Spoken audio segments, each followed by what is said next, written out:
അപ്പോൾ ഇന്ന് ഞാൻ പോകുന്നത് എന്ന് വെച്ചിട്ടുണ്ടെങ്കിൽ 2500 വർഷം പഴക്കണ്ടെന്ന് കരുതപ്പെടുന്ന ഒരു നാഗക്ഷേത്രത്തിലേക്കാണ്. അപ്പോൾ ഒരുപാട് നാളായി ഞാനിവിടെ പോകണമെന്ന് ആഗ്രഹിക്കുന്നത്. അപ്പോൾ ഇന്ന് ഞാൻ മാത്രമല്ല ഉള്ളത്, എൻ്റെ ഫാമിലിയും ഉണ്ട്. അപ്പോൾ ഞാൻ നേരെ എൻ്റെ മൂത്തമ്മേൻ്റെ വീട്ടിലേക്കാണ് പോയത്. മൂത്തമ്മേൻ്റെ വീട് അതിൻ്റെ അടുത്ത് തന്നെയാണ്. അപ്പോൾ മൂത്തമ്മേനൊക്കെ ഒരു ബത്തക്ക വെള്ളം കലക്കി തന്ന് പിന്നെ എൻ്റെ അമ്മ വന്ന് അപ്പോൾ ഞങ്ങളെല്ലാവരും കൂടി ഒരുമിച്ച് അമ്പലത്തിലേക്ക് പോയി. ഒരുപാട് മാറ്റങ്ങൾ വന്നിട്ടുണ്ട് ഇപ്പോൾ. അപ്പോൾ നമ്മൾ നേരെ പോയതെന്ന് വെച്ചിട്ടുണ്ടെങ്കിൽ വഴിപാട് കൗണ്ടറിലേക്കാണ്. അപ്പോൾ വഴിപാട് കഴിപ്പിക്കേണ്ടിയിട്ട് അമ്മ ക്യൂ നിൽക്കുന്നുണ്ട്. അപ്പോൾ ഇവിടുത്തെ ഒരു മെയിൻ വഴിപാടാണ് സർപ്പബലി.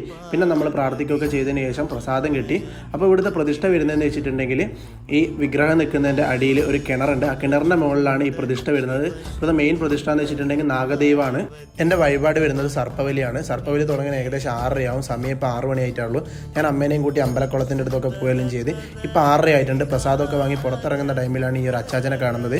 അപ്പോൾ ഈ അച്ചാച്ചൻ കുറേ നേരം ഇവിടെ ഇങ്ങനെ ഇരുന്ന് ലോട്ടറി വെക്കുന്ന ആരും വാങ്ങുന്നില്ല. അപ്പം ഞാൻ വാങ്ങി. അപ്പോൾ അച്ചാച്ചൻ്റെ സന്തോഷം കണ്ടപ്പോൾ വളരെ ഹാപ്പിയായി. അപ്പോൾ ഇന്നത്തെ വീഡിയോ ഇത്രയേ ഉള്ളൂ. ഇതുവരെയായിട്ട് നമ്മുടെ ഈ അമ്പലത്തിൽ പോകാത്തവരാണെങ്കിൽ ഒന്ന് പോയി നോക്കുക.